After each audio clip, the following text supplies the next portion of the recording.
téléphone a sonné à 8h12. J'étais encore en pyjama, une tasse de café à la main, le regard perdu dans la buée qui montait du bol. Dehors, le vent griffait les volets. Rien ne laissait présager que la journée allait basculer. J'ai reconnu la voix de mon frère dès les premiers mots. Pressé, comme toujours. Il dit « C'est fait, Franck. La maison est vendue. » Juste ça. Pas de bonjour. Pas de pause. Je suis resté un instant sans parler. Les mots mettaient du temps à traverser ma tête. Vendue? Quelle maison? Et puis, comme un coup de massue, il répond « La maison de papa. » Quoi? Attends. Comment ça vendu? Oui, le compromis a été signé hier. Faut juste ta signature vendredi pour finaliser. L'acheteur est parfait, j'ai tout géré. Sa voix avait ce ton de satisfaction froide, celui qu'il prenait quand il croyait bien faire. J'ai reposé ma tasse. Mes doigts tremblaient légèrement. Sans m'en parler, il répond « Franck, on en a déjà discuté. Elle nous coûtait cher, elle prenait la poussière, et toi, t'étais jamais dispo. Faut avancer, c'est tout. » J'ai entendu dans ce silence tout ce qu'il ne disait pas. Tu traînes, tu bloques, tu n'as plus ta place dans cette histoire. Mais cette maison, c'était plus qu'un bien. C'était un battement, une respiration, celle de notre père, celle de nos étés d'enfance, celle des repas du dimanche, où le soleil entrait encore par la fenêtre de la cuisine. Je me suis entendu murmurer « Tu aurais pu attendre ». Il répond « Attendre quoi? Que tu te décides? Que tout tombe en ruine ?» Sa voix montait, un mélange d'impatience et de défense. L'acheteur a déjà versé la compte. On signe vendredi matin, 10h, sois à l'heure. Et s'il te plaît, ne fais pas d'histoire. Puis il a raccroché.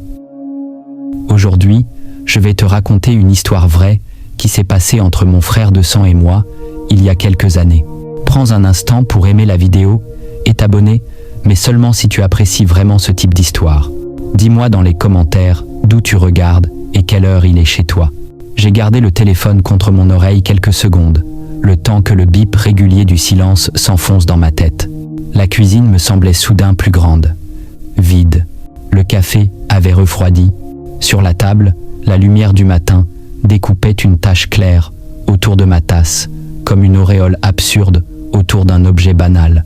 Je me suis levé, j'ai ouvert la fenêtre. L'air froid est entré d'un coup, me prenant à la gorge. J'ai fermé les yeux. Et là, sans prévenir, tout est remonté. La voix de papa dans le jardin, le bruit des outils dans l'atelier, le cliquetis de la serrure de la remise. Tout ce que cette maison contenait encore, et qu'il venait de vendre sans moi. Une phrase m'a traversé l'esprit. Elle est vendue. Mais non. Pas encore. Pas tant que j'aurais quelque chose à dire. Je suis resté un moment à regarder les nuages glisser au-dessus des toits. Et j'ai senti au fond cette vieille énergie remonter. Celle qu'on croit éteinte quand on a trop encaissé. Pas de colère. Pas encore. Juste une lucidité froide. J'ai pris mon manteau. Sur le buffet, les clés de la voiture brillaient à moitié, sous un rayon de lumière. Je les ai saisies. Sans réfléchir, j'ai éteint la cafetière, attrapé un sac. Rien de prévu. Rien de réfléchi. Juste une évidence. Il fallait que je retourne là-bas.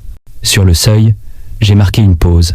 La dernière fois que j'avais franchi cette porte, c'était pour enterrer notre père. Je me suis dit que, peut-être, cette fois, j'allais enterrer autre chose. Le moteur a démarré, dans un bruit rauque. La route s'est ouverte devant moi, grise et tremblante sous le vent d'hiver. Je n'ai pas mis la radio. Je n'avais besoin d'aucun bruit. Le GPS affichait encore l'adresse de la maison sur la côte. Je n'y avais pas remis les pieds depuis 3 ans. Et pourtant, chaque virage, chaque panneau, chaque arbre semblait m'appeler par mon prénom. À mesure que je m'approchais, je sentais quelque chose se nouer dans ma gorge. Une inquiétude ancienne. Un mélange de peur et de certitude. Quand j'ai aperçu la mer au loin, j'ai compris. Ce n'était pas seulement une maison que mon frère venait de vendre. C'était la mémoire de notre père. Et moi, je n'avais pas encore dit mon dernier mot. Je prends la route, aujourd'hui. Quoi qu'il ait fait, Mathieu ne sait pas encore ce qu'il a vraiment vendu. La route longeait la mer. Je la connaissais par cœur, cette bande grise qui serpentait entre les champs et les pins tordus par le vent. Les mêmes virages, les mêmes talus, les mêmes odeurs de terre humide et de sel. Mais cette fois, quelque chose avait changé. Ce n'était plus le chemin du retour. C'était celui d'un face-à-face. Quand le portail est apparu, rouillé, bancal. J'ai ralenti. Il grinçait encore du même cri métallique, celui qui m'avait tant agacé quand j'étais gosse. Je suis resté quelques secondes dans la voiture, moteur coupé, les mains sur le volant. J'avais l'impression que tout mon corps refusait d'avancer, comme si franchir cette grille, c'était rouvrir une plaie que le temps n'avait jamais vraiment refermée. Je suis sorti. L'air était plus froid ici, plus salé. Chaque inspiration avait un goût de souvenir. La façade de la maison se dressait, usée mais fière, les volets clos, la peinture écaillée par les années. Rien n'avait bougé. Et c'était ça, le plus douloureux. J'ai glissé la clé dans la serrure. Elle a résisté un peu, comme si elle aussi hésitait à me laisser entrer. Puis le clac sec a résonné dans le silence. Un son minuscule, mais qui m'a traversé comme une décharge. À l'intérieur, la lumière était pâle. Une lumière d'hiver, sans chaleur. Le parquet a gémi sous mes pas. L'air sentait le renfermer, le vieux cirage, et quelque chose d'autre, ce parfum discret de tabac froid que mon père laissait partout derrière lui. C'était comme si sa présence avait imprégné les murs. Je me suis arrêté au milieu du salon. La pendule murale, arrêtée depuis des années, marquait toujours 10 sept 42. Sur le buffet, la photo de famille me fixait. Papa, debout au centre, une main sur mon épaule, l'autre sur celle de Mathieu. Nous avions l'air heureux. Mais en regardant de plus près, je me suis souvenu. Ce jour-là, papa venait de se disputer avec nous. Sur la photo, il souriait, mais ses yeux disaient autre chose. Peut être que cette maison, depuis le début, avait enregistré plus de silence que de rire. Je me suis surpris à lui parler à voix basse. « Salut papa. Ils ont vendu ta maison sans même que je vienne te dire au revoir. » Le son de ma voix m'a paru étranger, un murmure perdu dans un espace trop grand. J'ai marché lentement jusqu'à la cuisine. La vieille table en bois, les tasses ébréchées, le carrelage fendu, tout semblait intact, figé dans le temps. J'ai effleuré la chaise où il s'asseyait toujours, près de la fenêtre. Le bois était froid, mais sous mes doigts, j'ai senti la marque légère de ses coudes. Il posait toujours ses bras de la même façon. Chaque matin, pour lire le journal, j'ai fermé les yeux. Et là, les images sont revenues d'un bloc. Les petits déjeuners d'hiver, la radio qui crachait les infos, Mathieu qui râlait, moi qui voulais partir avant d'aider, papa qui ne disait rien, mais dont le regard suffisait à remettre de l'ordre.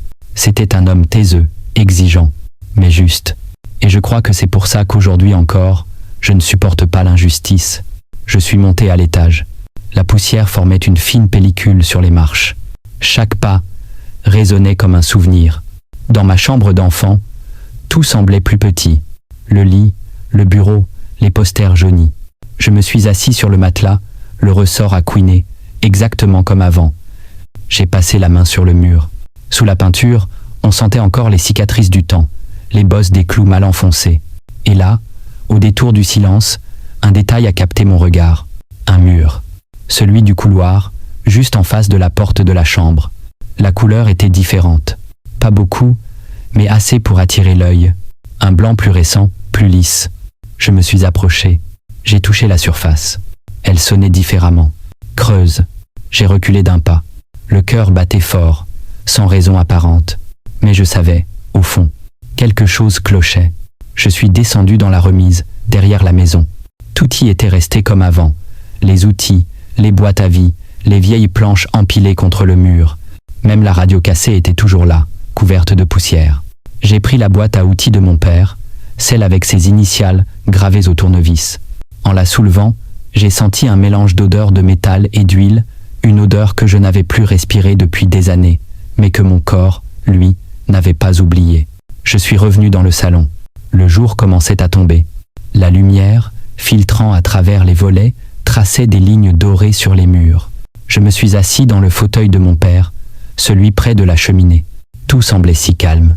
Et pourtant, derrière ce calme, quelque chose vibrait, comme si les murs retenaient encore un secret. Je me suis surpris à murmurer. « Qu'est-ce que tu cachais, papa ?» Une question qui n'attendait pas de réponse. Pas encore. Mais elle m'a accompagné toute la soirée. J'ai ouvert les volets, laissé entrer un peu d'air. La maison respirait à nouveau. La nuit est tombée lentement. J'ai allumé une lampe dans la cuisine, préparé un café avec ce qu'il restait de sucre dans un vieux pot. L'eau avait ce goût de fer, celui des tuyaux anciens. Assis là, dans ce décor figé, j'ai senti une étrange sérénité, comme si la colère du matin avait laissé place à une forme de devoir. Je n'étais plus là pour contester la vente. J'étais là pour comprendre. Je suis sorti une dernière fois sur la terrasse. Le vent soufflait fort, la mer grondait au loin. Les lumières du village clignotaient dans la nuit. J'ai levé les yeux vers la fenêtre du salon, celle qui donnait sur le mur suspect. Une intuition me traversa, froide et précise, comme une lame. Je savais qu'il y avait quelque chose. Et je savais que, quoi qu'il en soit, je devais le découvrir avant eux. Avant qu'ils viennent tout vider, tout raser, tout effacer. Je suis rentré et posé la boîte à outils sur la table. Les ombres dansaient sur les murs. Je me suis assis une dernière fois, face à ce mur blanc, parfait en apparence, et j'ai soufflé. Demain matin, je saurai ce que papa a vraiment voulu cacher. Une lampe vacille, un courant d'air passe dans la pièce. Le silence s'installe, lourd. Comme si, quelque part, la maison elle-même avait entendu sa promesse. Une question qui n'attendait pas de réponse. Pas encore. Mais elle m'a accompagné toute la soirée. J'ai ouvert les volets, laissé entrer un peu d'air. La maison respirait à nouveau. La nuit est tombée lentement. J'ai allumé une lampe dans la cuisine, préparé un café avec ce qu'il restait de sucre dans un vieux pot. L'eau avait ce goût de fer, celui des tuyaux anciens. Assis là, dans ce décor figé, j'ai senti une étrange sérénité, comme si la colère du matin avait laissé place à une forme de devoir. Je n'étais plus là pour contester la vente. J'étais là pour comprendre.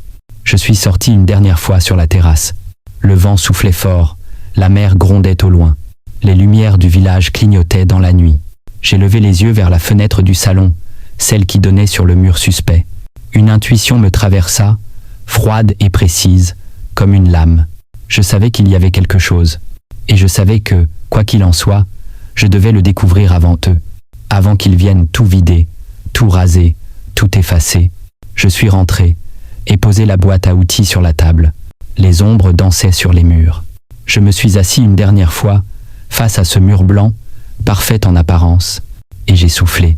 Demain matin, je saurai ce que papa a vraiment voulu cacher. Une lampe vacille, un courant d'air passe dans la pièce.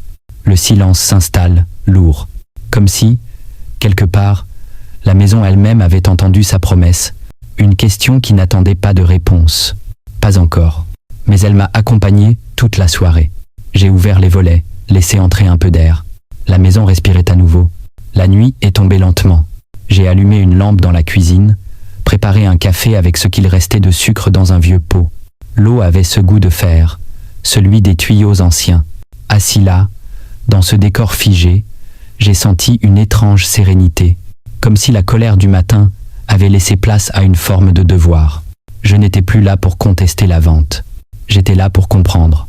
Je suis sorti une dernière fois sur la terrasse. Le vent soufflait fort, la mer grondait au loin. Les lumières du village clignotaient dans la nuit. J'ai levé les yeux vers la fenêtre du salon, celle qui donnait sur le mur suspect.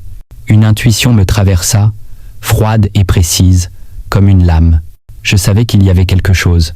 Et je savais que, quoi qu'il en soit, je devais le découvrir avant eux. Avant qu'ils viennent tout vider, tout raser, tout effacer. Je suis rentré et posé la boîte à outils sur la table. Les ombres dansaient sur les murs. Je me suis assis une dernière fois, face à ce mur blanc, parfait en apparence, et j'ai soufflé. Demain matin, je saurai ce que papa a vraiment voulu cacher.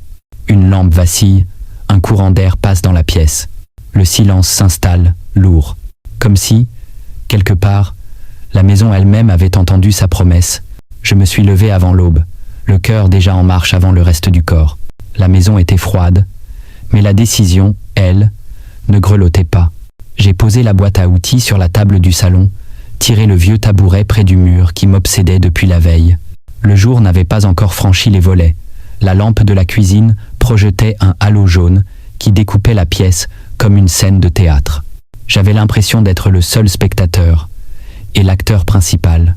Je me suis approché. La peinture semblait lisse, docile, mais à la lumière rasante, on devinait des stries très fines, comme des rides qu'on aurait tenté de maquiller. Je posais la main à plat. La paroi restituait un froid creux, un vide en arrière-fond. Mon père aurait ri en me voyant hésiter avec un simple tournevis. Alors j'ai cessé d'hésiter. Premier coup sec sur la plainte. Le bois a craqué. Deuxième coup, Plus assuré, un clou a sauté et a rebondi sur le carrelage avec un bruit aigu qui a tranché le silence. Sous la plainte, une bande de plâtre plus claire, récente. Je me suis accroupi. En grattant avec le couteau, j'ai mis au jour une mince ligne horizontale, presque parfaite, à hauteur du genou. Une découpe. Mon père n'était pas maçon, mais il était précis. C'était sa signature. Le soin invisible. Le temps s'est étiré autour de moi. J'ai retiré doucement la plainte entière, centimètre après centimètre. Puis j'ai entaillé la peinture, fait glisser la lame du cutter le long de cette ligne si fine qu'elle en était insolente. Le plâtre s'est soulevé par plaques maigres, s'écaillant comme une vieille peau. La poussière a pris l'air. Mes poumons ont protesté. L'odeur âcre de la chaux a réveillé des souvenirs de travaux d'été, de sueur, de jurons étouffés et de « Tiens fort, Franck, ça va tomber ». Et ça a tombé. Un rectangle s'est dessiné, net, presque propre. Derrière, le creux. J'ai glissé les doigts. La brique avait cédé la place à une cavité aménagée. Je n'ai pas souri. J'ai juste respiré plus profondément. À l'intérieur, une boîte, métallique, lourde, grise, piquée de rouille aux angles, mais toujours solide. Elle n'était pas très grande, la taille d'un vieux livre épais. Je l'ai sortie avec précaution, les mains tremblantes malgré moi. La maison, elle, s'était tue d'un coup. Même la pendule arrêtée semblait m'observer. La boîte avait un petit loquet. Pas de serrure compliquée, simplement un bout de scotch brun que le temps avait tanné et qui collait encore. Un scotch que je connaissais. Mon père, pour ce qui comptait vraiment, n'aimait pas les cadenas. Ce que l'on cache n'a pas besoin d'être blindé, juste bien pensé. Je l'ai ouverte. À l'intérieur, tout était ordonné avec une rigueur presque tendre. Un carnet noir, relure usée, élastique fatigué, une cassette audio étiquetée au stylo, salon 12/5e, une clé plate en laiton, numérotée 47B, une enveloppe Kraft, scellée, portant mon prénom en lettres droites, Franck, et, glissé dans un plastique, des papiers officiels, photocopie de plan, extrait cadastral, un acte notarié et une annexe manuscrite. J'ai posé la boîte sur la table, le cœur loin du calme affiché de mes mains. J'ai pris la clé entre mes doigts, 47B. Ce numéro avait la forme d'un souvenir. Je l'avais déjà entendu dans la bouche de mon père, un soir, à demi-mot. Le 47B, on ne le lâche pas, sans comprendre à l'époque ce que cela voulait dire. Puis j'ai regardé l'enveloppe à mon nom. Je n'ai pas voulu réfléchir. Je l'ai ouverte. Une feuille, écrite à l'encre bleue, de cette écriture droite et serrée qui lui ressemblait tant.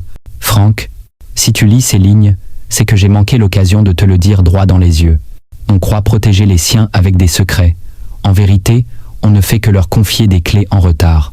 Dans cette boîte, il y a ce qu'il faut pour que la maison ne soit jamais arrachée à ce qu'elle est.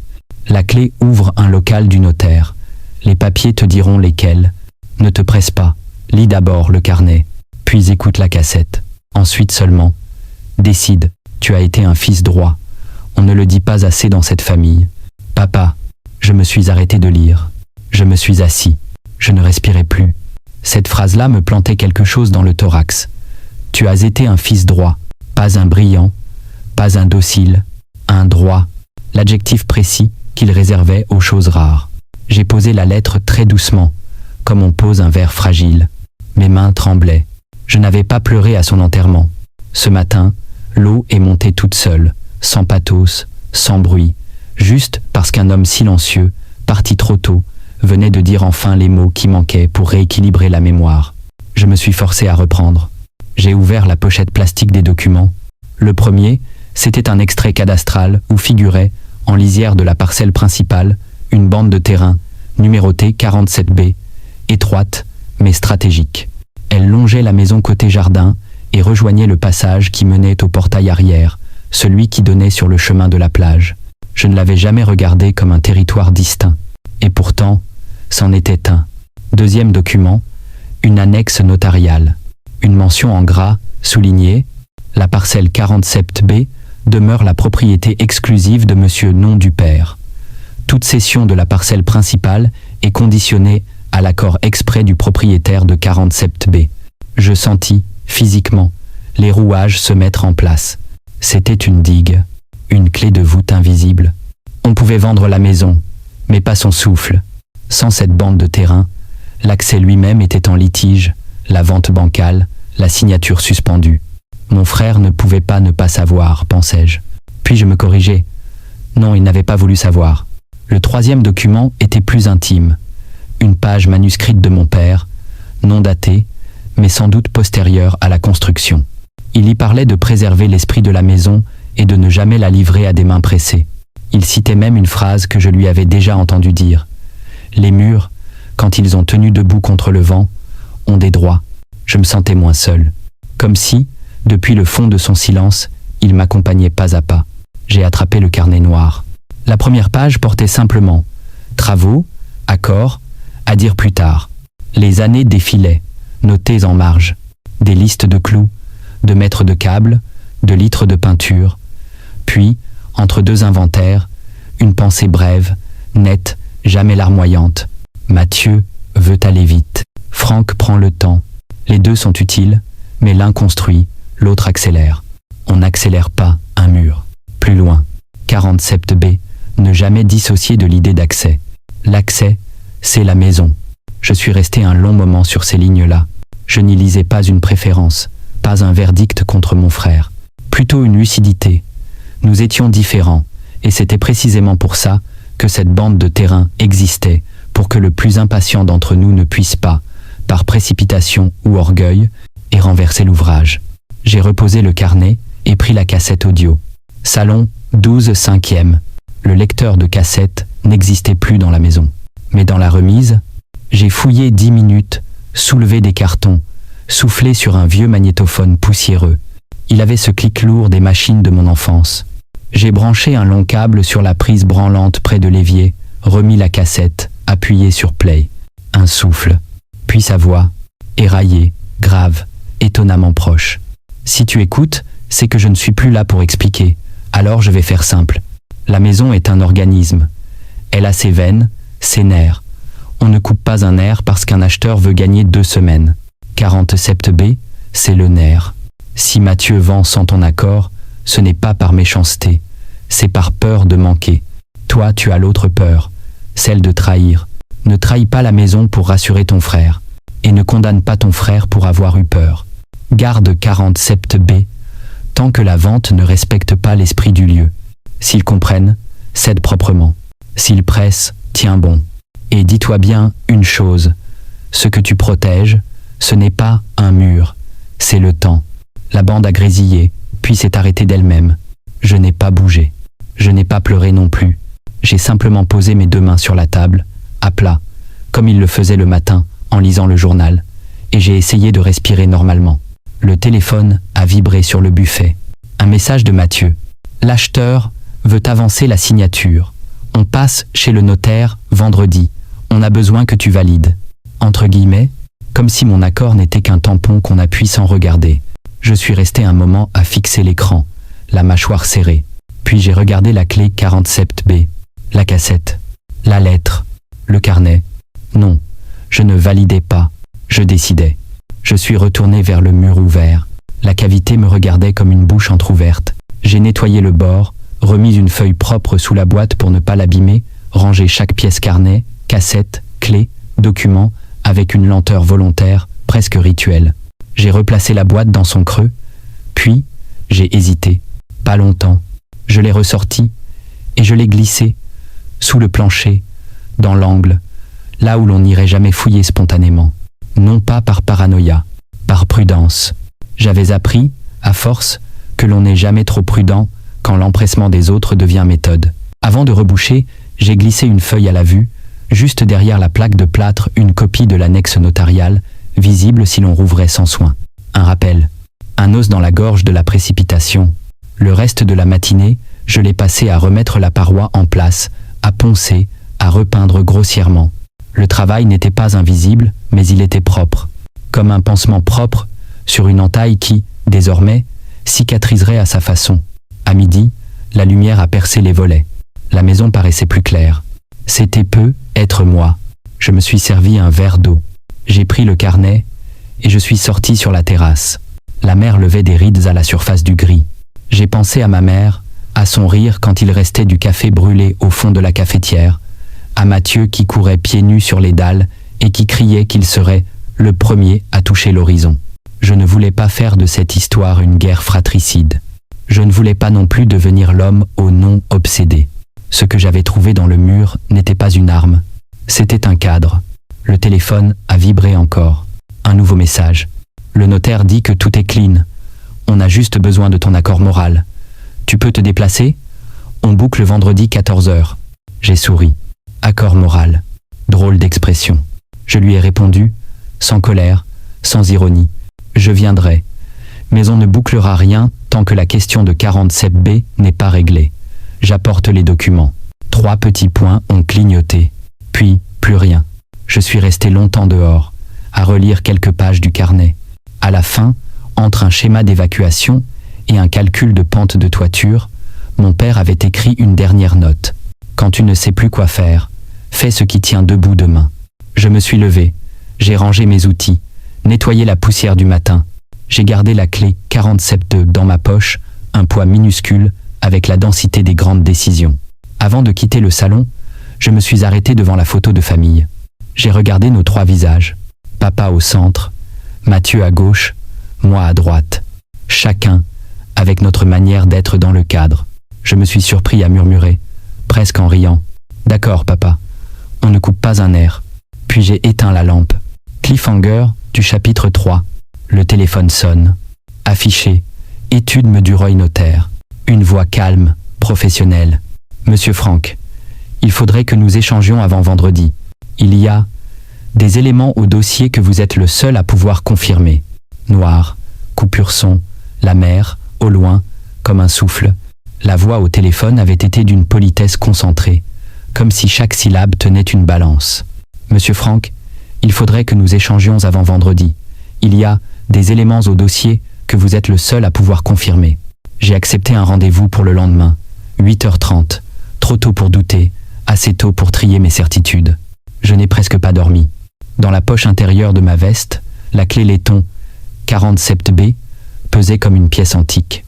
Sur la table, j'avais étalé, encore et encore, le petit arsenal découvert dans le mur, l'extrait cadastral, l'annexe notariale, la lettre de mon père et le carnet noir.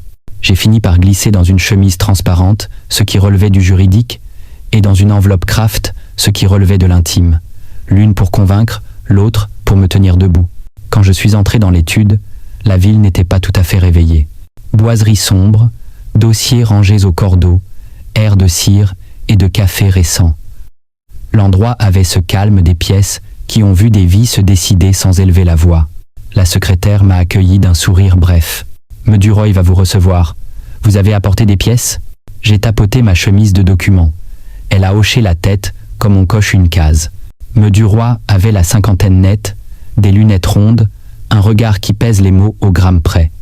Il s'est levé, m'a serré la main. « Monsieur Franck, merci d'être venu si tôt. Asseyez-vous. » Sa voix n'était ni froide ni chaleureuse. Elle était exacte. Il a ouvert un dossier épais, 2 onglets marqués « Acte principal » et « Annexe situation foncière ». Votre frère souhaite signer vendredi la vente de la parcelle principale et des dépendances. Rien d'inhabituel, en soi. Sauf que, il a pris une respiration brève. Sauf que le plan joint, à l'avant-contrat, laisse planer une ambiguïté sur une bande au sud, laquelle, d'après nos premiers recoupements, correspondrait à une sous-parcelle, la 47B. J'ai sorti doucement l'extrait cadastral de ma chemise et l'ai glissé vers lui. Ambiguïté levée. 47B existe et n'a jamais été fusionné. Il a ajusté ses lunettes, s'est penché. Oui. Et ici? Oh. Je lui ai tendu l'annexe notariale, la phrase en gras, comme une barrière invisible. Il l'a lu en silence, puis a tapoté le papier du bout de son stylo. Conditionné à l'accord exprès du propriétaire de 47B, qui est mon père. Puis, par disposition, pas l'indivision, 47B a été volontairement soustraite au reste. Il a hoché la tête, lentement. J'ai en effet trouvé trace d'une dissociation de jouissance ancienne, mais l'écriture est elliptique. Vous avez autre chose? Je n'ai pas posé la lettre de mon père sur la table. J'ai posé le carnet. Ce n'est pas un document juridique, mais c'est un contexte. Il l'a feuilleté comme on parcourt la marge d'une carte. Arrivé à la page où mon père avait écrit 47B, ne jamais dissocier de l'idée d'accès, son regard a changé d'angle. Il a cessé d'y voir du sentiment pour y lire une intention. Très bien, dit-il enfin. Juridiquement, cela signifie deux choses. 1. Sans votre accord, l'acte définitif est bancal. 2. L'acheteur a intérêt à clarifier avant signature où il achèterait une promesse d'accès, pas un accès. Il s'est interrompu, a refermé le dossier d'un geste doux. Votre frère a connaissance de 47B? J'ai laissé un silence parler pour moi. Il préfère avancer. Meduroy n'a pas souri. Avancer n'est pas un verbe opposable à une servitude. Un coup a résonné à la porte. La secrétaire a passé la tête. Ils sont là. Monsieur Mathieu et les acquéreurs. Vous souhaitiez les recevoir ensemble. Meduroy m'a jeté un regard de biais. Vous êtes d'accord? Pour que nous soyons clairs tout de suite? Je viens pour ça. Ils sont entrés comme on rentre sur une scène qu'on croit connue. Mathieu d'abord costume bleu, sourire nerveux, une assurance lustrée par la hâte. Derrière lui, un couple d'une 60aine d'années. Madame à la politesse soucieuse, monsieur à la mâchoire carrée, les doigts serrés sur un porte-document. Les présentations ont été rapides. Nous nous sommes assis. J'ai senti Mathieu m'évaluer d'un regard. Tu n'as pas répondu hier soir. Je réponds aujourd'hui. Meduroy a ouvert le dossier, posé ses paumes à plat de chaque côté, comme pour calmer la table. Avant d'aller plus loin, il faut aborder un point précis, la sous-parcelle 47B. Un battement d'air dans la pièce. Mathieu a esquissé un sourire agacé. Encore cette bricole. Meduroy, on nous a dit que c'était régularisable. On doit juste... Le notaire l'a coupé, sans hausser le ton. Régularisable, oui. Optionnel, non. Sans régularisation, la promesse de vente porte sur un ensemble incomplet. L'acte ne sera pas signé vendredi. Le monsieur du couple a penché la tête. Excusez-moi, je ne suis pas juriste. Incomplet veut dire quoi? Que nous achetons la maison mais pas le chemin pour y entrer? Pas exactement, dit Meduroy. Vous achetez la maison, mais l'accès sud, qui est l'accès historique, dépend d'une bande de terrain dissociée. Sans accord sur 47, vous êtes exposé à un contentieux d'usage. Vous seriez les premiers à ne pas le souhaiter. Mathieu a posé son stylo, l'œil plus sombre. Franck, on en a déjà parlé. Tout le monde veut que ça se fasse. On ne va pas bloquer une vente pour une lanière de terre quand même. Je l'ai regardé sans colère. Une lanière qui tient l'âme du lieu. Et le droit, accessoirement, toujours tes grands mots. Il a soupiré. Qu'est-ce que tu veux? Une compensation. Dis un chiffre et qu'on en finisse. Je n'ai pas tourné la tête vers les acheteurs. J'ai parlé pour eux.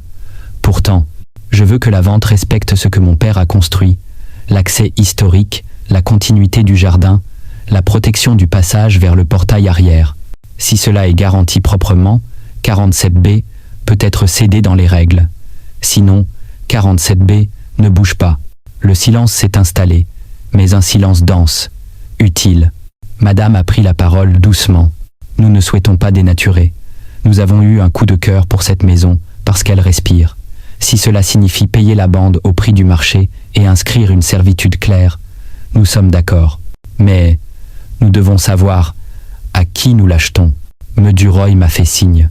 Monsieur Franck a apporté des pièces. J'ai glissé l'extrait cadastral et l'annexe sous leurs yeux. Monsieur a lu à mi-voix, les sourcils progressivement levés. D'accord. Donc, sans l'accord du propriétaire de 47B, nous ne pouvons pas sécuriser l'accès. Le notaire a confirmé d'un bref signe. Exact. Et selon nos vérifications, le propriétaire n'est pas l'indivision successorale, mais votre père défunt avec une disposition spécifique qui, il s'est interrompu, m'a invité d'un regard à finir la phrase, qui me désigne pour valider toute cession éventuelle après contrôle des conditions. Mathieu a reculé contre son dossier, le visage tirant vers la colère blanche. Depuis quand tu joues au gardien? Papa a confié la vente à la fratrie. Papa a confié la maison à la fratrie et 47B à la prudence. Ce n'est pas la même chose. Le monsieur acquéreur a posé ses mains bien à plat. Écoutez, nous ne voulons pas d'ennui, ni de prise d'otage sentimentale. Si nous achetons, nous voulons une maison pacifiée. Dites-nous ce qu'il faut pour que tout le monde soit aligné. Je me suis entendu répondre sans réfléchir. Un schéma clair, un engagement écrit que le jardin, dans son usage et son tracé, reste intégralement ouvert depuis la terrasse jusqu'au portail arrière. 2 cessions de 47B à l'acheteur, séparées, au prix estimé par l'expert de l'étude, avec versement à part, 3 mentions expresses de l'accès historique et de son entretien à l'identique pendant 10 ans, pas de mur, pas de clôture, pas de requalification paysagère qui couperait la perspective. J'ai marqué une pause. Et 4. Ceci regarde surtout mon frère, arrêt des démarches en mon nom auprès d'agences ou d'entreprises. Je valide ce que je signe, pas ce qu'on m'attribue. Mathieu m'a lancé un regard d'acier. Tu fais ton intéressant. Je fais ce que papa m'a demandé de faire.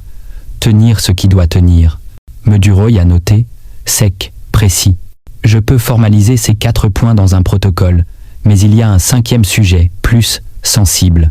Il a ouvert un sous-onglet, a tiré une feuille grise. Nous avons retrouvé, dans les archives de l'étude précédente, un accord de 2003 mentionnant une servitude de passage sur 47B en faveur de Madame S.L., la voisine du fond. Je l'ai presque remercié du regard. Je me souvenais, vaguement, d'un passage discret par le coin du jardin, un vieux portail en bois que papa avait fait réparer par bon voisinage. Cette servitude existe toujours ? Le notaire a pincé les lèvres. Sur le papier, oui, mais elle n'a pas été réitérée lors d'un changement de propriétaire côté voisin. En pratique, elle s'use, mais elle n'est pas éteinte. Cela signifie que si l'on ne l'intègre pas proprement à l'acte, un litige peut ressurgir. Le monsieur acquéreur a levé les mains. Nous ne signons rien tant que ce point n'est pas net. Madame a ajouté, posé. Nous voulons des voisins apaisés, pas un champ de mine. Mathieu a soufflé, exaspéré. Voilà, on ouvre une boîte et tout devient compliqué. Je me suis tourné vers lui. Non, on ouvre les yeux et tout devient clair. Ce n'est pas compliqué, c'est exact. Meduroy a tranché, sans dureté. Alors procédons ainsi. Je mandate notre géomètre pour matérialiser précisément 47B. Je contacte l'étude de Madame S.L. pour régulariser la servitude de 2003. Et, si vous en êtes d'accord, Monsieur Franck, je prépare la cession séparée de 47B au bénéfice des acquéreurs, avec les conditions que vous avez listées. Le couple a acquiescé de concert. Mathieu a serré les lèvres. On perd du temps. Le notaire a fermé son stylo. On gagne un avenir sans procès. La réunion a ralenti, comme un cœur qui retrouve son rythme. Nous avons fixé un nouveau calendrier. Rien ne se ferait vendredi. Les acheteurs ont salué, soulagés d'avoir des lignes claires. Mathieu a quitté la pièce en dernier. Au moment de franchir la porte, il s'est retourné vers moi. Ses yeux n'avaient plus le vernis de l'assurance. Ils avaient la dureté de la peur. Dis-moi au moins une chose, Franck. Pourquoi toi ? Pourquoi c'est toi qui tiens cette clé ? Je n'ai pas sorti la petite clé en laiton de ma poche. Je n'ai pas mentionné la cassette, ni la lettre. J'ai simplement répondu « Parce que quelqu'un devait se souvenir que la maison ne se vend pas en diagonale. » Il a claqué la porte trop fort pour une étude notariale. Je suis resté seul un moment, face à Meduroy. Il a croisé les doigts, m'a regardé, sans scruter. « Votre père avait de la suite dans les idées. » J'ai souri à peine. Il l'appelait « tenir le nerf ». Le notaire a hoché la tête. « Tenez-le encore un peu, juste le temps que tout soit écrit comme il faut. » Il a glissé vers moi une chemise cartonnée. « Je vous envoie les projets ce soir. Une dernière chose. Si votre frère tente d'accélérer par une autre voie, prévenez-moi. La précipitation est le meilleur allié de l'imprécis. » Dehors, l'air sentait l'ardoise humide. Je me suis arrêté sur le trottoir, la chemise serrée contre moi. Une vibration dans ma poche. Un message de Mathieu. « Tu crois gagner quoi là ? Tu joues avec des vieux papiers. Moi, je parle d'avenir. » Je l'ai lu 2 fois. Puis j'ai rangé le téléphone sans répondre. Sur le chemin du retour, je suis passé par le port. Les bateaux immobiles faisaient un bruit de cordes sur métal. L'avenir, pensais-je, ce n'est pas une accélération, c'est un alignement. À la maison, j'ai reposé la chemise sur la table. La lumière tombait en billets sur le mur que j'avais refermé la veille.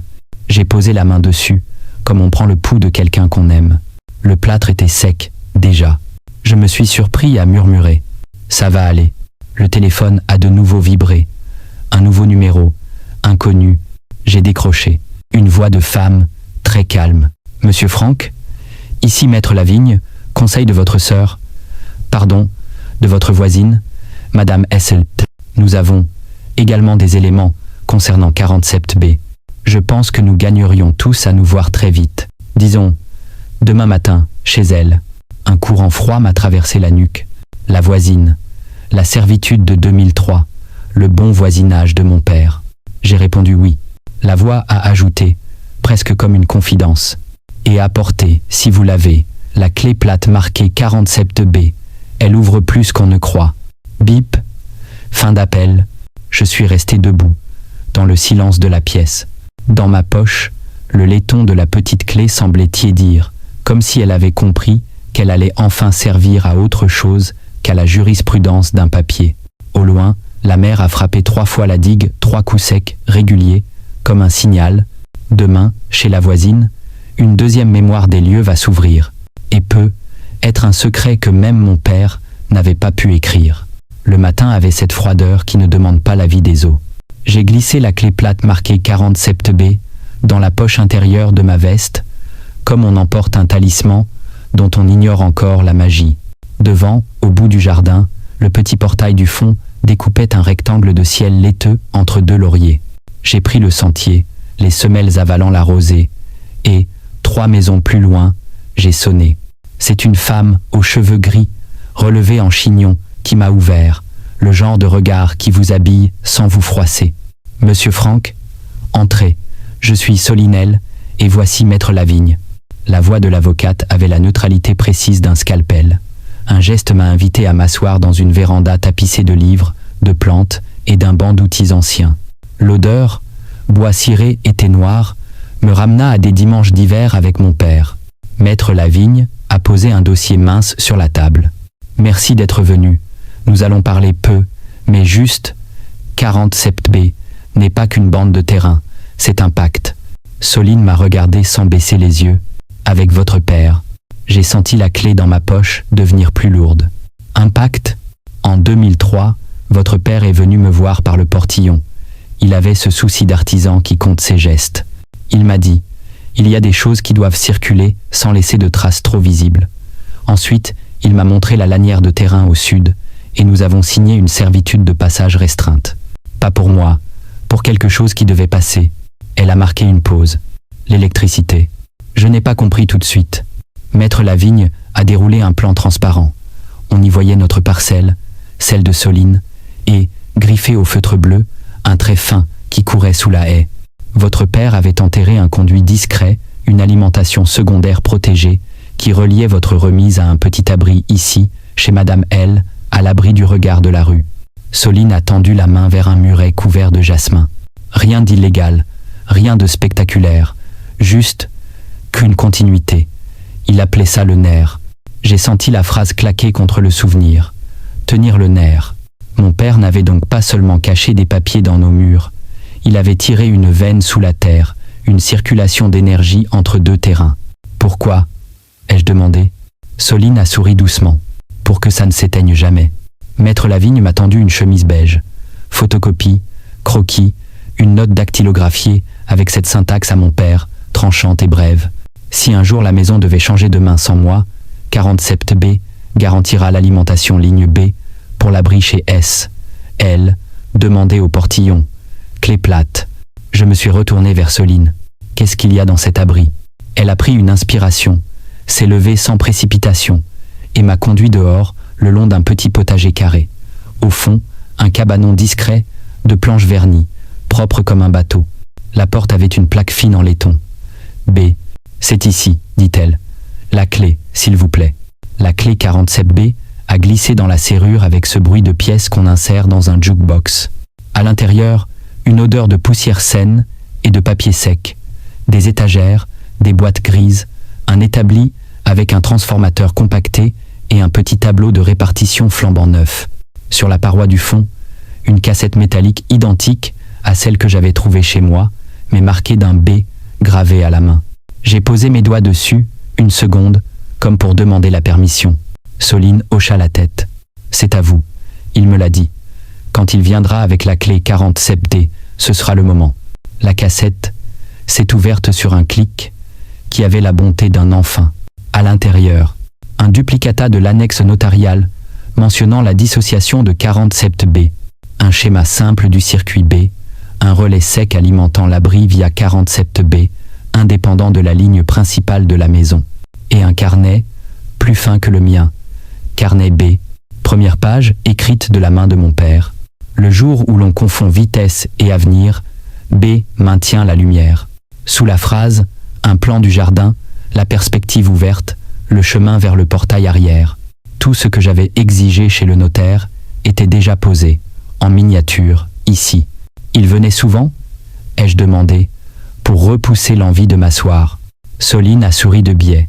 Une fois par an, il vérifiait la ligne, huilait la serrure et repartait. Parfois, il déposait un paquet, des copies ou une lettre scellée. Il disait que ce qui compte, c'est la redondance, qu'un lien invisible devait rester en double au cas où. Je tenais le carnet sans l'ouvrir encore. Madame L, pourquoi vous? Elle a haussé les épaules avec une élégance pudique, parce que ma maison donne sur la même ligne de mer, parce qu'on se faisait signe depuis 20 ans au portail, parce que j'ai un abri discret et une mémoire excellente, et parce qu'il m'a demandé un jour de ne pas poser de questions tant que la clé ne serait pas revenue. Soline a cherché mon regard. Elle est revenue aujourd'hui. Alors je vous pose une question, vous. Comptez-vous vendre en tranchant le nerf? Je me suis entendu répondre avant de penser. Non, je compte vendre en montrant qu'il existe, et en le protégeant. Nous sommes ressortis. Maître Lavigne avait noté quelques références, ses ongles tapotant doucement le dossier. Juridiquement, voici ce que je vous propose.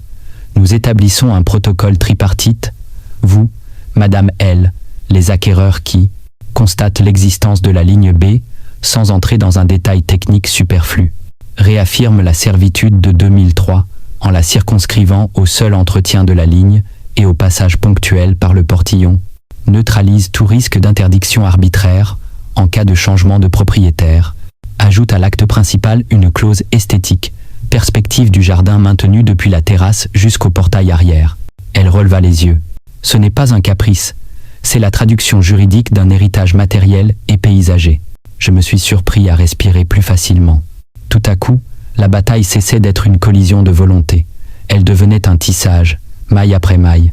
Mon frère va hurler, dis-je simplement. Soline haussa imperceptiblement les épaules. Les cris n'ont jamais repoussé la mer. Je crois que j'ai ri un rire bref, utile, qui remet les choses à l'endroit. De retour dans la véranda, Soline a posé une enveloppe Kraft sur la table. Il m'avait laissé ceci au cas où. Il disait « Si je n'ai pas le temps de tout expliquer, que la lettre fasse le trajet à ma place. » J'ai reconnu le papier, le stylo, la rigueur de l'inclinaison. « Franck, si tu lis ici, c'est que la vitesse essaye de te faire croire qu'elle est l'avenir. N'écoute pas, il y a des maisons qui tombent parce que leurs murs sont faibles. La nôtre ne tombera que si l'on coupe la circulation. La 47B, c'est une artère. Laisse-la parler dans les actes.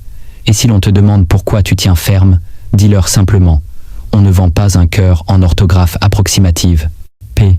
Je suis resté une longue minute à regarder l'encre. Je l'entendais presque respirer. Soline m'a rapporté au présent d'une main sur l'épaule. Il avait confiance. Il me l'a dit. Franck sait tenir un fil sans s'étrangler avec. J'ai rangé la lettre avec un soin presque religieux. Et maintenant, ai-je demandé à Maître Lavigne. Maintenant, je rédige. Je transmets à M. Duroy. Nous proposons aux acquéreurs ce protocole.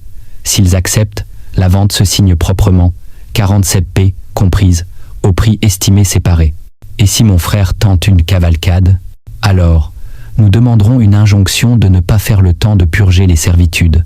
Rien de théâtral, efficace. Elle a marqué une pause. Ah, une précision. Le schéma B montre une faible alimentation secourue propre, conforme. Personne ne viendra vous parler de branchement pirate. Ce n'est pas un roman noir, c'est une prévoyance. Cette phrase m'a fait plus de bien qu'elle ne le suppose. Nous avons reparlé 15 minutes, datation, scan, signature. Avant de partir, Soline m'a raccompagné jusqu'au portillon qui relie nos jardins. La poignée en fonte avait été polie par des décennies de passage. Votre père passait, réparait, remerciait. Puis il s'en allait par ici, sans frime. J'aimais sa manière de disparaître, sans faire de bruit. Elle a souri. Vous avez la même. Le portillon s'est refermé d'un claque net. Chez nous, la lumière du matin s'était épaissie. J'ai emprunté le chemin de gravier jusqu'à la remise. Mon regard a glissé vers le mur que j'avais refermé. D'un geste machinal, j'ai posé la main dessus. Le plâtre était parfaitement pris. Le nerf tenait. Le téléphone a vibré. Mathieu, je viens de recevoir un mail du notaire. Report encore. T'es sérieux, Franck? On n'a pas 3 mois. Appelle-moi. Je n'ai pas rappelé. J'ai envoyé à Me Duroy. Nouvelle pièce. Protocole servitude 2003. Réaffirmé plus ligne. B. Maître Lavigne transmet. Accord de principe pour session séparée 40 sept B. Conditions esthétiques et d'accès maintenues. On avance proprement. 5 minutes plus tard, la réponse du notaire est tombée, presque joyeuse dans sa sobriété. Reçu. Parfait. Je cale une réunion unique avec toutes les parties demain dit à 7 heures. Nous allons écrire ce que la maison dit. Je suis resté debout, au milieu de la remise, avec l'envie irrationnelle d'applaudir le vide. En fin d'après-midi, alors que la lumière s'allongeait sur la terrasse, j'ai entendu la grille d'entrée qu'on ouvre trop vite. Les pas ont claqué sur les dalles. Mathieu a déboulé, visage tendu, cravate déjà desserrée la hâte comme un parfum. Alors c'est vrai ? Tu as déterré un truc chez la voisine maintenant ? Il voulait que je démente. Je n'ai pas démenti. J'ai réouvert un lien. Et je l'ai mis sur la table, pas sous. Il a ri sans joie. Toujours tes mots. On s'en fout du lien. On veut vendre. Je l'ai regardé plein cadre. On veut vendre sans procès, sans rancune, sans se renier. Ce lien-là s'appelle avenir. Il m'a toisé, prêt à s'enflammer. Puis il a vu, derrière moi, par l'alignement du jardin, la perspective jusqu'au portillon, le calme de cette ligne. Quelque chose a fléchi dans ses épaules. Papa t'a tout laissé ? Non, Mathieu. Il nous a laissés en entier. J'empêche simplement qu'on vende en diagonale. Il a détourné les yeux, s'est raclé la gorge. Et si les acheteurs n'en veulent pas, de ton protocole, alors, ce ne sont pas nos acheteurs. Il a soupiré, long. Demain, 10 à 7 heures, j'y serai. Il s'est retourné, a fait 2 pas, puis s'est ravisé. Franck, c'est quoi ? B. J'ai souri malgré moi. Une ligne qui empêche la nuit de faire la maline. Il n'a pas compris. Ce n'était pas grave. Il est parti sans claquer la grille. Ce qui venant de lui valait presque excuse. Le soir, j'ai rouvert le carnet B. Entre des schémas et 2 listes d'outils, mon père avait glissé une dernière phrase, écrite plus grand que d'habitude. Quand tu ne sais plus quoi répondre, éclaire. La vérité aime la lumière simple. J'ai éteint la lampe tard. Au loin, la mer posait sa rumeur contre la nuit. Dans ma tête, le plan du lendemain se déroulait sans crispation. Écrire le nerf, dessiner la perspective, signer l'évidence.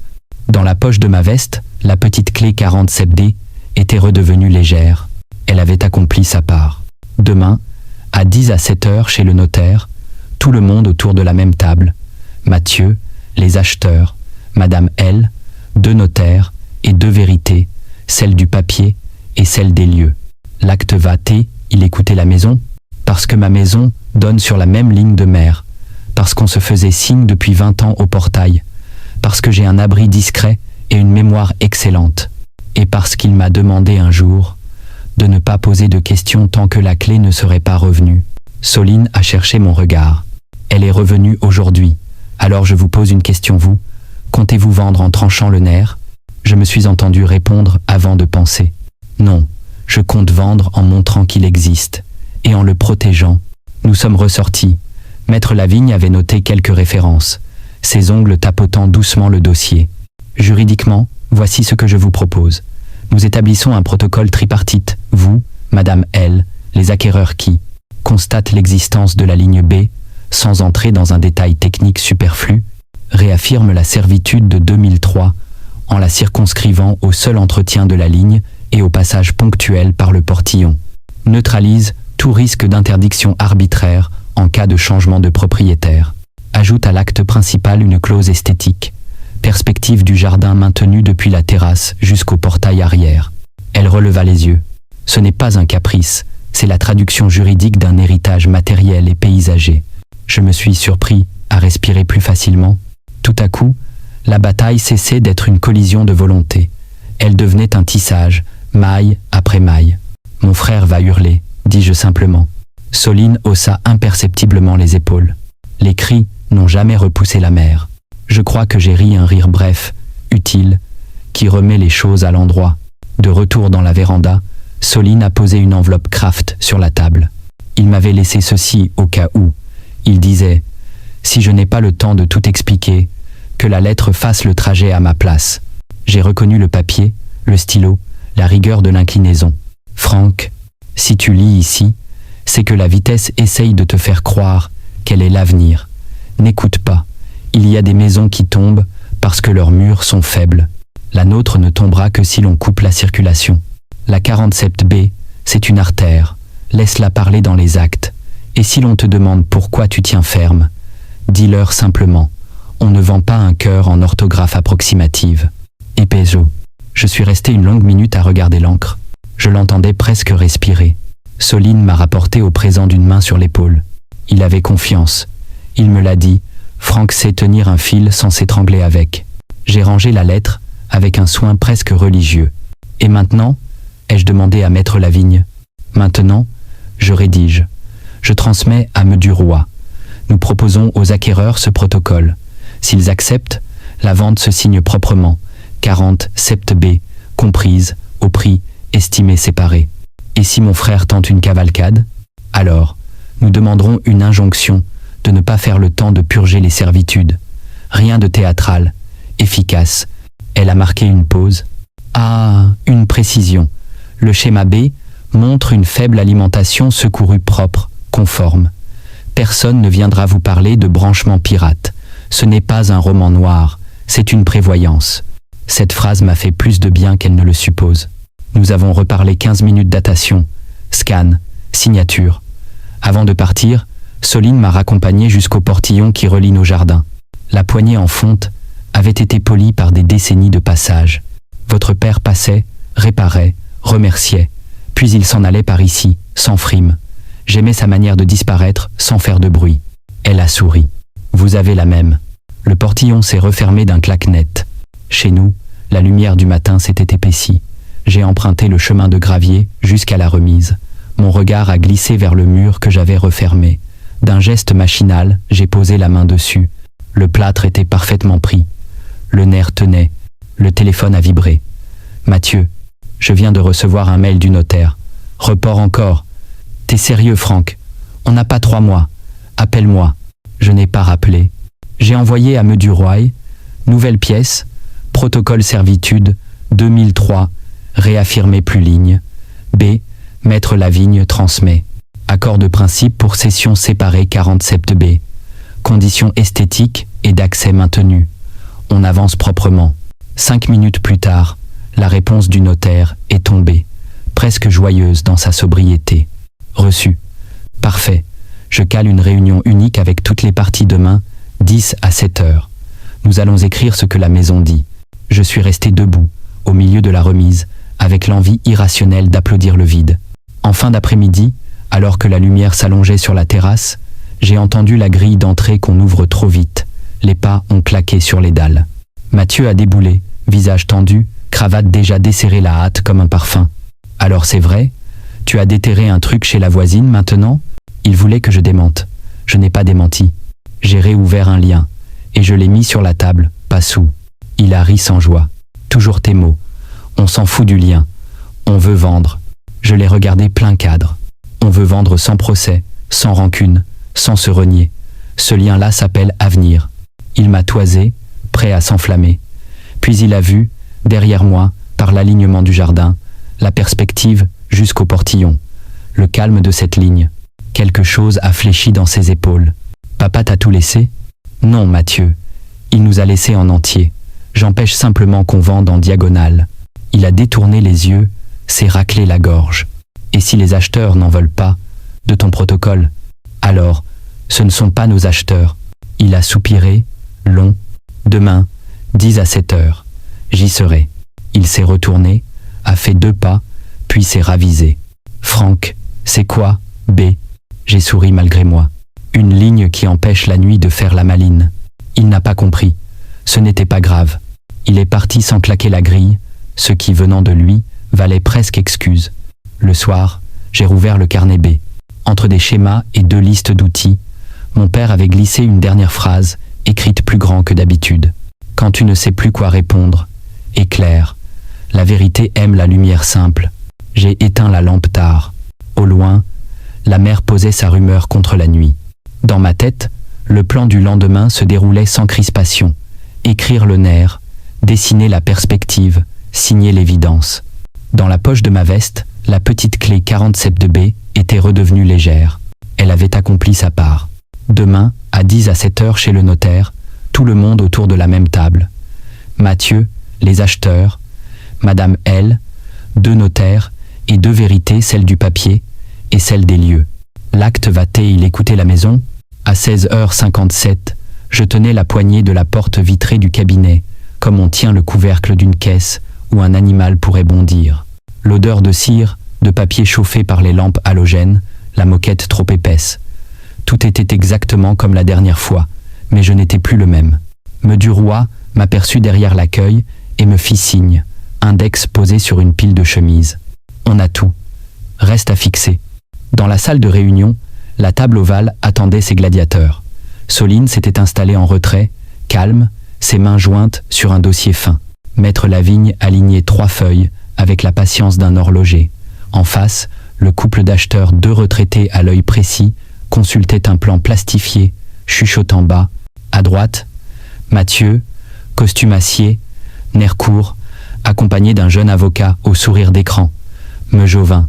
On commence, dit Duroy, neutre comme un métronome. J'ai pris place. La clé 47B pesait dans ma poche comme une phrase qu'on va enfin prononcer à voix haute. Meduroy déroula le sommaire. Point 1. Constat de la servitude créée en 2003 entre les parcelles usage limité, passage ponctuel par le portillon, entretien d'une ligne B enterrée. La pièce est ici. Il posa l'original transparent. Le papier, jauni au bord, avait la pertinence des choses simples. Mejeauvin se racla la gorge. Nous contestons l'opposabilité. L'acte ne mentionne pas expressément la maison de monsieur, donc. La voix s'effila. Maître Lavigne leva calmement un sourcil. La servitude est personnelle entre fonds. Elle est publiée. Elle suit les terrains. Votre contestation s'arrête là. Silence sec. Un acheteur toussa pour rien. Je sortis de ma chemise la note de mon père copiée dans le carnet B. Le plan au trait bleu, la mention « ligne B, continuité secourue ». Mon père n'a jamais caché l'existence du nerf. Il a prévu qu'on l'entende le moment venu. Nous y sommes. Soline compléta, voix posée. Je confirme la pratique. Un passage annuel pour vérification. Jamais plus, jamais moins. Rien d'invasif, rien de bruyant. C'est un fil.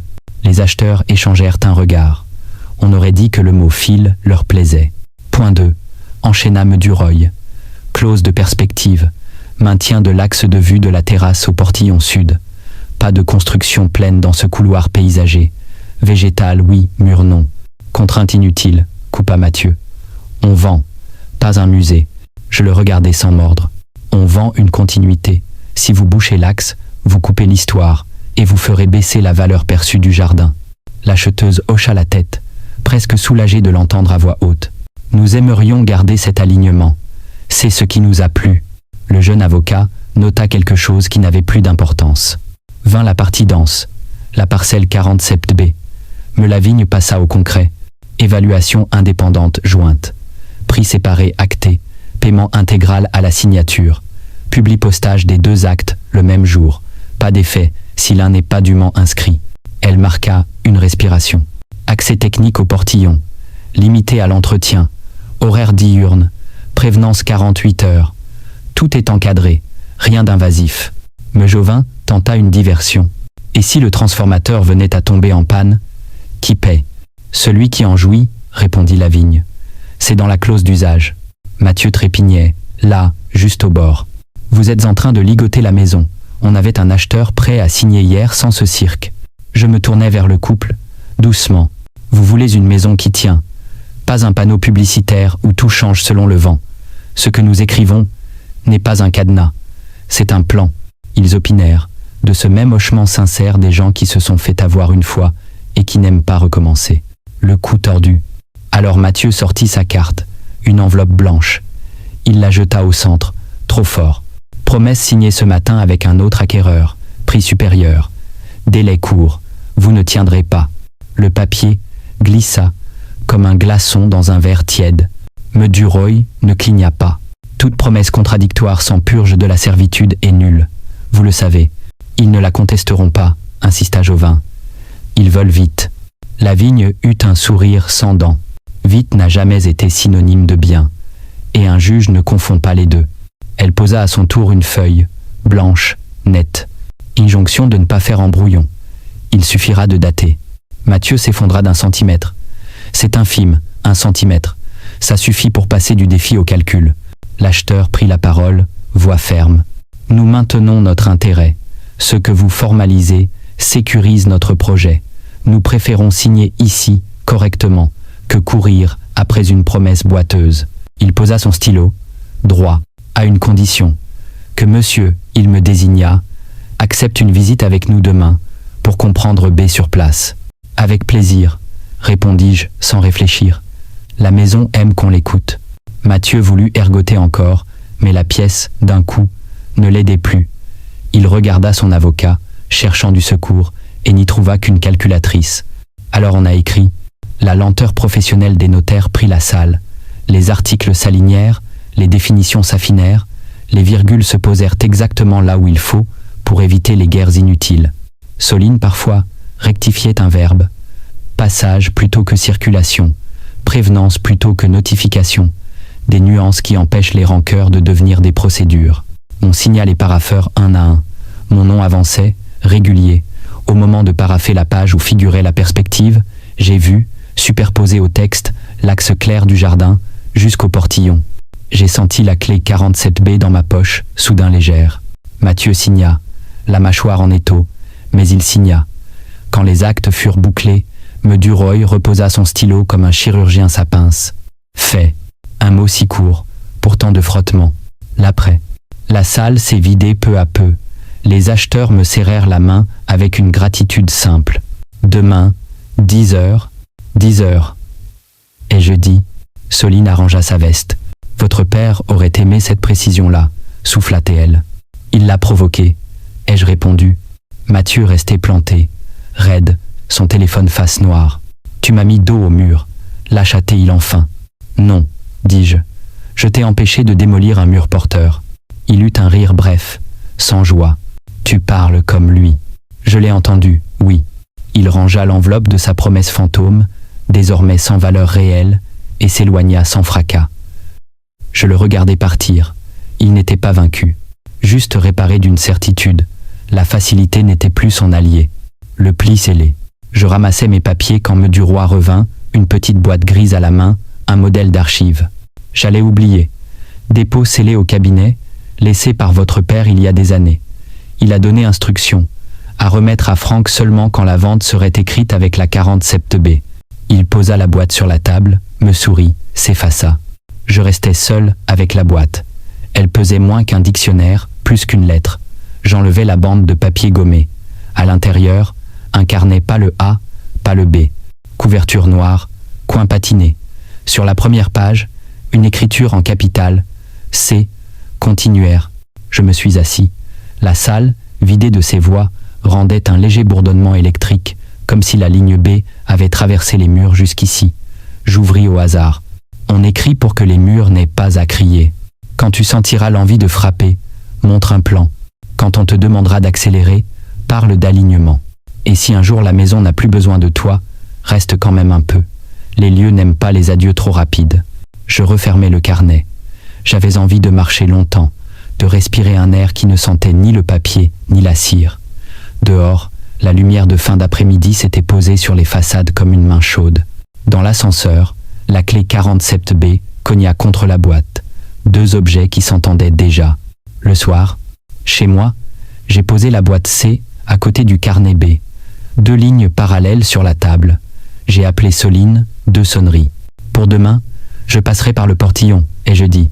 Comme il faisait, répondit-elle. J'ai envoyé un message aux acheteurs. Demain, 10 heures. On fera le tour lentement. Leur réponse fut immédiate. Merci d'avoir tenu. Simple. Suffisant. Mathieu ne rappela pas. Il m'envoya seulement une photo, à 21h13, notre père. Jeune, sur l'échelle, une lateux dans une main, la mère derrière, Claire. En dessous, juste 3 mots. Ok, j'ai vu. Je restais longtemps à regarder l'écran. Puis, je rangeai le téléphone. Je n'avais rien à ajouter. J'ai ouvert le carnet C, page suivante. Un schéma à main levée, cette fois à l'intérieur de la maison. Une cloison du couloir, un renfort vertical et, Au crayon, une flèche minuscule. Regardez ici si besoin de preuves. Je posai l'index sur le papier. Il y avait donc encore quelque chose dans un mur. Pas pour bloquer, pour confirmer. J'ai souri. Le lendemain, j'ouvrirai avec eux les nouveaux, les futurs cette flèche, ce peu de secret qui rend juste ce qui est. Je me suis servi un verre d'eau. À la fenêtre, la nuit respirait large. Il n'y avait plus de hâte en moi. Juste la sensation de la ligne tenue, écrite, lisible. Au moment d'éteindre, j'ai glissé la clé 47B dans la boîte C. Elle a trouvé sa place en un bruit doux, presque content. Demain, on montrerait, pas on ne prouverait. C'est plus solide. De montrer. À 10 heures, j'étais devant le portillon. L'air avait cette netteté des lendemains où tout a été écrit correctement. Le gravier grinça sous 2 pas mesurés. Le couple d'acheteurs arrivait, écharpe courte, regard clair. Soline suivait, un mètre pliant dépassant de sa poche, comme une promesse de précision. À distance prudente, Mathieu se tenait près du laurier. Il n'avait pas parlé, seulement hoché la tête en me voyant. Ça valait tous ses discours de veille. On commence par l'axe, ai-je dit. Vous comprendrez mieux le reste. Nous avons traversé le couloir de perspective. Le jardin s'ouvrait, la mer posait sa ligne vive au bout, et, comme un souffle discret sous le décor, le B, ce fil que mon père avait prévu semblait accompagner nos pas. Dans le salon, la lumière attrapait la poussière comme on attrape un souvenir au vol. Je me suis arrêté devant la cloison du couloir, celle que le carnet C pointait d'une flèche minuscule. Un renfort vertical, à l'endroit exact où la charpente renvoie les efforts. Rien d'ostentatoire. Un lieu plutôt qu'une cache. Là, ai-je dit simplement.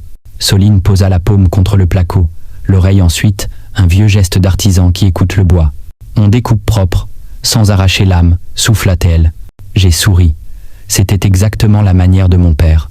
Elle traça 2 traits nets au cutter. La scie oscillante vibra bas, puis s'arrêta. Un rectangle précis s'ouvrit. Derrière, une contreplaque mince, tenue par 4 vis bronzées. J'ai posé mon tournevis. À la 3e vis, le métal a rendu un toc sonore, presque soulagé. La plaque est venue, et le mur a parlé. Il n'y avait pas de trésor, pas d'or, pas de titre ronflant, seulement ce qui sert à tenir une maison debout sans bruit.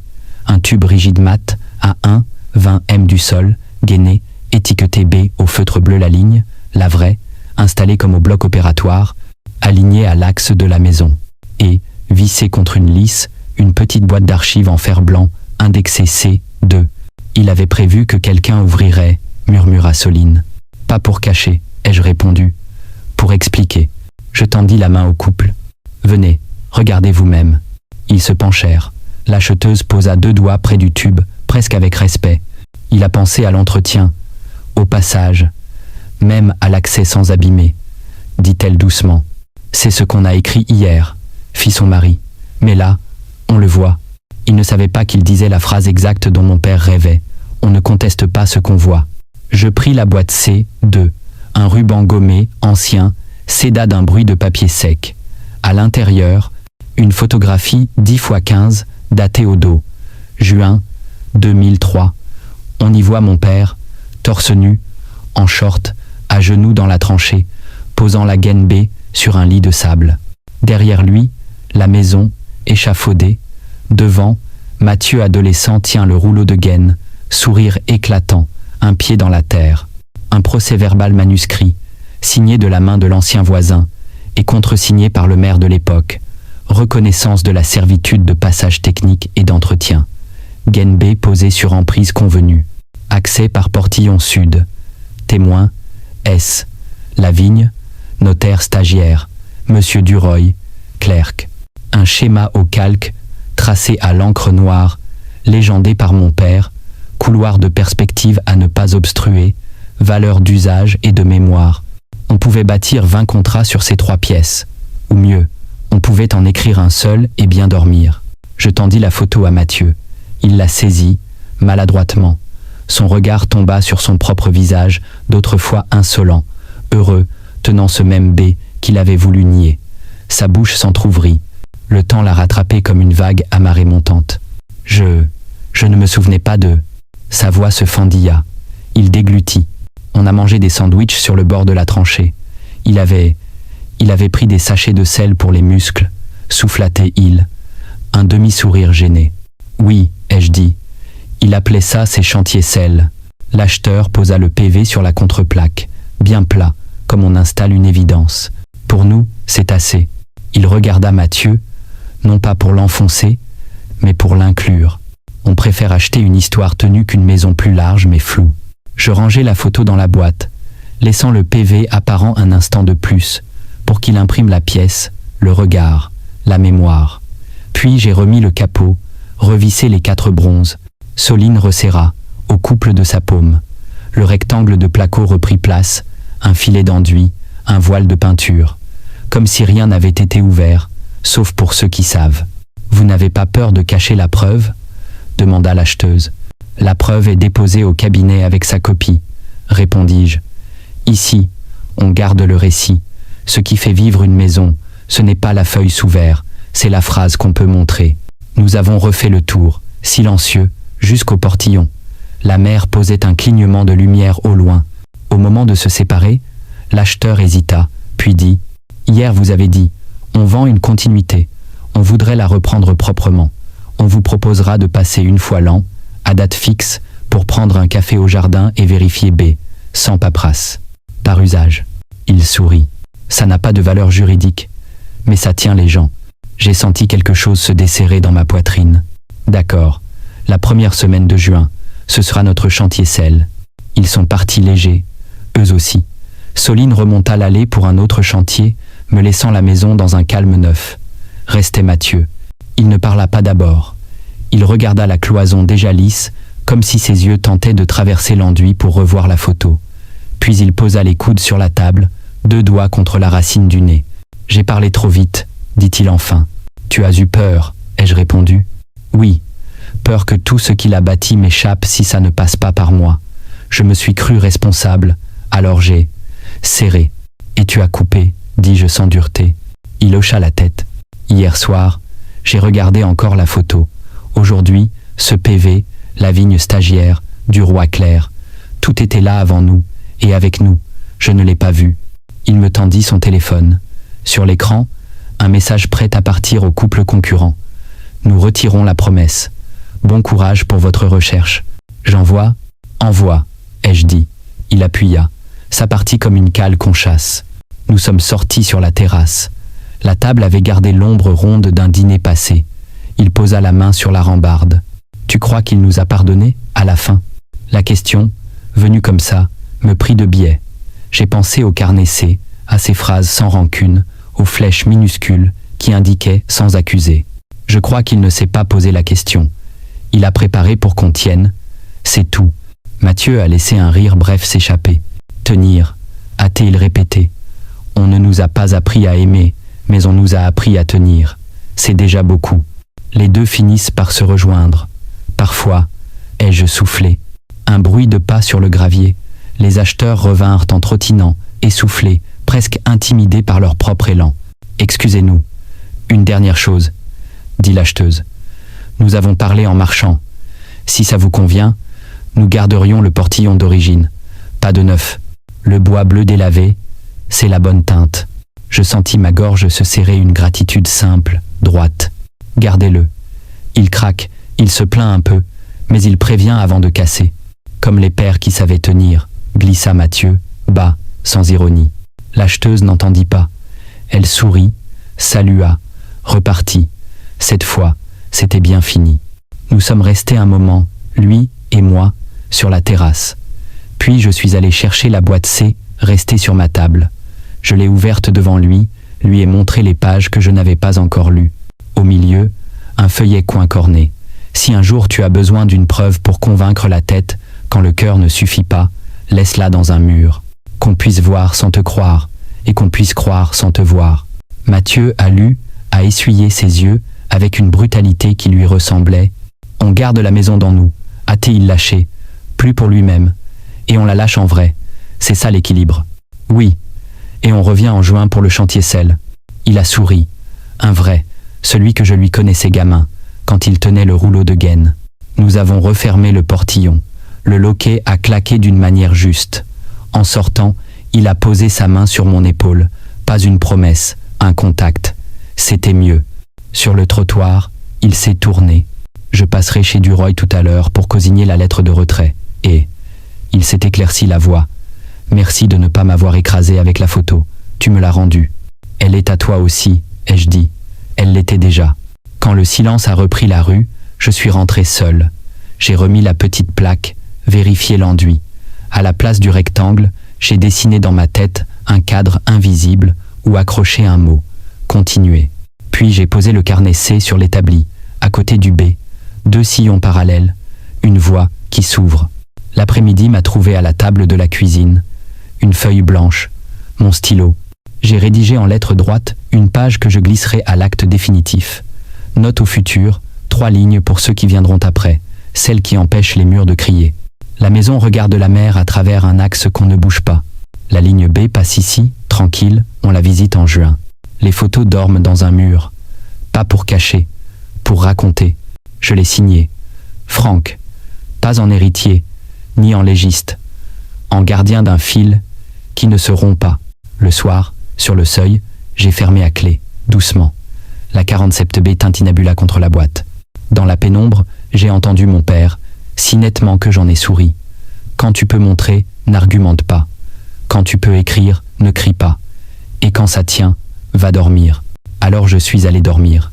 La maison respirait lentement, satisfaite, et dans le mur, je le savais, la photo, le PV, le schéma tenaient à leur tour, comme une preuve qui ne blesse personne, mais qui apaise tout le monde.